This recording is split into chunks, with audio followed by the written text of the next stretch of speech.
नमस्कार, मैं अंजलि मिश्रा और स्वागत है आपका हमारे चैनल में। अब बता दें, उद्धव ठाकरे के हाथ से सत्ता तो चली गई, लेकिन अब गठबंधन के जो लोग हैं आज उनके ऊपर सवाल खड़े कर रहे हैं। बता दें कि कांग्रेस के वरिष्ठ जो नेता हैं पृथ्वीराज चौहान, अब उन्होंने उद्धव ठाकरे के ऊपर सवाल खड़े कर दिए हैं।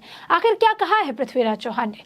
बता दें आपको, उनका कहना है कि उद्धव ठाकरे के पास दल बदल विरोधी कानून के तहत कार्रवाई करने का मौका था, लेकिन जिस जल्दीबाजी और उतावले तरीके से उन्होंने मुख्यमंत्री पद से इस्तीफा दिया, वो मेरी राय में एक बड़ी गलती थी। उन्हें विधानमंडल में सामने जाना चाहिए था, यानी उन्हें फ्लोर टेस्ट का सामना करना चाहिए था। कांग्रेस के वरिष्ठ नेता और पूर्व मुख्यमंत्री पृथ्वीराज चौहान ने कहा कि दल बदल अधिनियम 1985 में राजीव गांधी द्वारा पेश किया गया था, लेकिन अटल बिहारी वाजपेयी की सरकार के दौरान अरुण जेटली ने इसका पूरा रूप बदल दिया था। इस कानून पर सवालिया निशान लग गया था। संविधान की 10वीं अनुसूची के अनुसार अवैध दल बदल कानून का उल्लंघन है। चौहान ने समाचार चैनल एबीपी मांझा से बात करते हुए कहा कि अगर अलग हुए समूहों को अयोग्य घोषित करना अनिवार्य है, क्योंकि उनका किसी राजनीतिक दल में विलय नहीं हुआ है। दूसरा मुद्दा यह है कि पार्टी लोकतांत्रिक रूप से विभाजित क्यों नहीं हुई है, लेकिन पार्टी में आंतरिक नेतृत्व का विवाद है। इसीलिए यह तर्क दिया जा रहा है कि दल बदल निषेध अधिनियम लागू नहीं होगा। इतने सारे बुनियादी सवाल उठ खड़े हुए हैं। पृथ्वीराज चौहान ने कहा कि उद्धव ठाकरे के पास दल बदल विरोधी कानून के तहत कड़ी कार्रवाई करने का अवसर था, लेकिन जिस जल्दीबाजी और हंगामे के साथ उन्होंने मुख्यमंत्री पद से इस्तीफा दिया, वो मेरे विचार में एक बड़ी भूल थी। उद्धव ठाकरे को विधायिका के सामने जाना चाहिए था।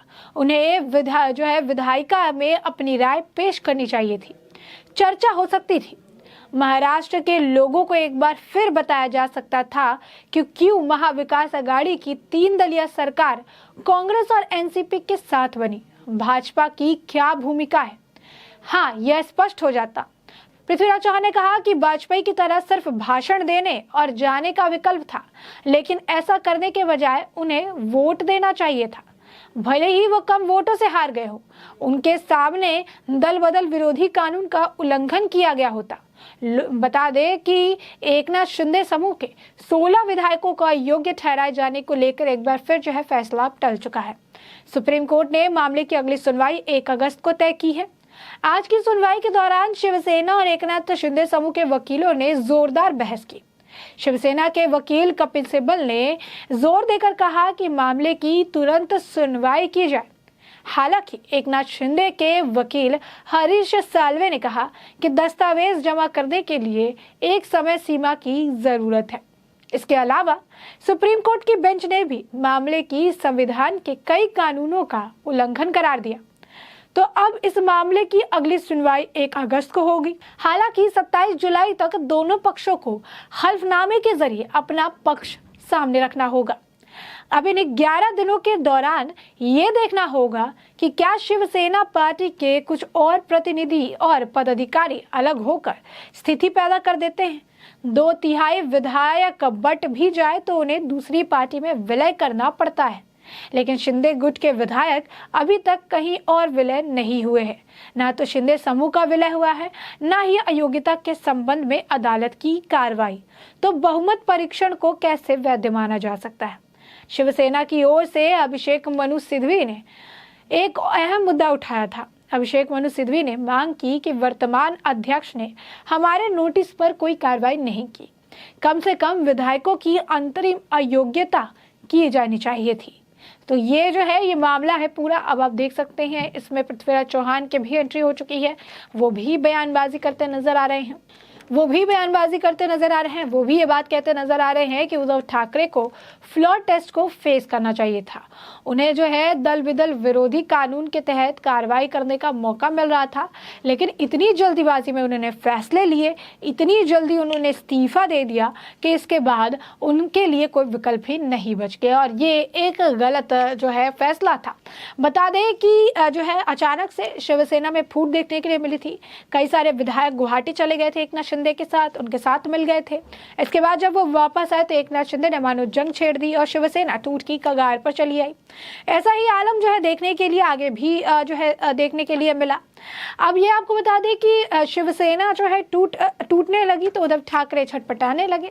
उन्होंने जल्दी जल्दी में कई फैसले भी लिए, लेकिन फिर बाद में मामला जो है सुप्रीम कोर्ट में चला गया, जहां पर 16 जो विधायक है उन्हें अयोग्य ठहराने का मामला सामने पेश किया गया। लेकिन उस वक्त कोर्ट ने उसमें फ्लोर टेस्ट को रोकने के लिए भी मांग की गई। कहा गया कि फ्लोर टेस्ट को रोक दिया जाए और इससे कुछ हो सकता है, लेकिन सुप्रीम कोर्ट के फैसले का इंतजार किया गया। उद्धव ठाकरे को ये था कि उन्होंने लास्ट कैबिनेट बैठक बुलाई, जल्दीबाजी में औरंगाबाद का नाम बदला, कई सारे और नाम बदले, और उसके बाद जैसे ही सुप्रीम कोर्ट का फैसला आया कि floor test as it is जो टाइम शेड्यूल्ड है राज्यपाल द्वारा उसी टाइम पे होगा, उसके तुरंत बाद ही उद्धव ठाकरे ने अपना त्यागपत्र जो है वो राज्यपाल भगत सिंह कोश्यारी को सौंप दिया, यानी उन्होंने मुख्यमंत्री के पद से इस्तीफा दे दिया। इसके बाद भी यह मामला चलते रहा। एक और डेट आई 11 जुलाई की डेट, उस दिन भी फिर कोर्ट ने मामले को जो है टाल दिया था। फिर आज जो है अयोग्यता के मामले पर सुनवाई हुई, अब इसे जो है 1 अगस्त तक के लिए टाल दिया गया है। तो साफ तौर पर ये उद्धव ठाकरे के लिए बड़े झटके लगते रहे हैं। अब जैसे ही कोर्ट का फैसला आया है और 1 तारीख तक इस मामले को टाल दिया गया है, क्योंकि जो शिंदे गुट की तरफ से वकील है उन्होंने कहा कि तथ्यों को और पेश करने के लिए थोड़ा वक्त चाहिए। कोर्ट की तरफ से भी बात कही गई थी कि इसे बड़े बेंच को सौंपा जा सकता है। 3 सदस्यीय लोग जो है एक बेंच जो है वो इसका फैसला कर रही है, 5 सदस्यीय बेंच भी इसका फैसला कर सकती है। इस पर अभी विचार किया जा रहा है और आगे क्या किया जा सकता है ये 1 अगस्त को फैसला लिया जाएगा। तो इसी बीच अब आप देख सकते हैं कि कांग्रेस के जो एक्स नेता है, पूर्व मुख्यमंत्री भी है पृथ्वीराज चौहान, उन्होंने उद्धव ठाकरे पर तंज कसा। उन्होंने कहा कि दल बदल विरोधी कानून के तहत कार्रवाई करने का मौका था, लेकिन जिस जल्दीबाजी और उतावले तरीके से उन्होंने मुख्यमंत्री पद से इस्तीफा दिया वो एक बड़ी गलती थी। उन्हें विधानमंडल का सामना करना चाहिए था। कांग्रेस के वरिष्ठ नेता और पूर्व मुख्यमंत्री पृथ्वीराज चौहान ने कहा कि दल बदल अधिनियम 1985 में राजीव गांधी द्वारा पेश किया गया था, लेकिन अटल बिहारी वाजपेयी की सरकार के दौरान अरुण जेटली ने इसका पूरा रूप बदल दिया। उस कानून पर सवालिया निशान लग गए। संविधान की 10वीं अनुसूची के अनुसार अवैध दल बदल कानून का उल्लंघन है।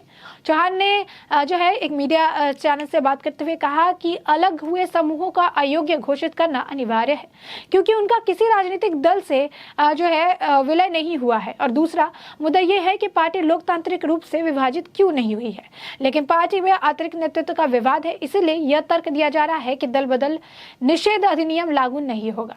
इतने सारे बुनियादी सवाल उठ खड़े हुए हैं। पृथ्वीराज चौहान ने कहा कि उद्धव ठाकरे के पास दल बदल विरोधी कानून के तहत कड़ी कार्रवाई करने का अवसर था, लेकिन जिस जल्दीबाजी और हंगामे के साथ उन्होंने मुख्यमंत्री पद से इस्तीफा दिया वो मेरे विचार में एक बड़ी गलती, एक बड़ी भूल थी। उन्होंने कहा कि उद्धव ठाकरे को विधायिका के सामने जाना चाहिए था, फ्लोर टेस्ट में उन्हें जाना चाहिए था, उन्हें विधायिका में अपनी राय पेश करनी चाहिए थी, चर्चा हो सकती थी।